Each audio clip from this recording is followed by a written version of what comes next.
उन्होंने वकीलों ने कहा कि हमें 400 सीट चाहिए क्योंकि हमें परिवर्तन करना है संविधान में। इस संविधान में बदलाव करना हो तो नरेंद्र मोदी जी के हाथ में 400 से ज्यादा सीट की आवश्यकता है। ये बात उन्होंने कही थी। अमित शाह होम मिनिस्टर उन्होंने मेरे ऊपर ऐसा किया। मेरे बारे में कुछ बातें कही गई। उन्होंने कहा कि देश के जितने भ्रष्टाचार है उनके सूबेदार शरद पवार है। अजीब बात है जो आज देश का होम मिनिस्टर है। होम मिनिस्टर ऐसा आदमी है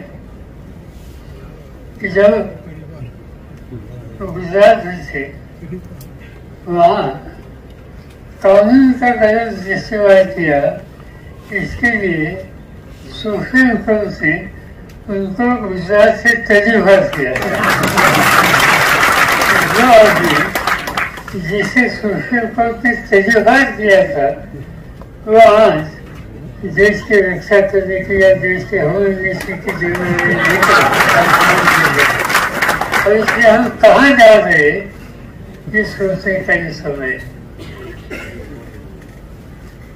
आज जिस तरह से इन लोगों के हाथ में हुकूमत है ये कदम उठा रहे, मुझे लगता है कि हम लोगों को हमेशा सोचना होगा, ध्यान देना होगा, नहीं तो इस देश को गलत रास्ते भर लेने का काम आज के हुकूमत में बैठे बड़े लोग 100% करेंगे और इन सब बारे में हम लोगों को ध्यान देना होगा।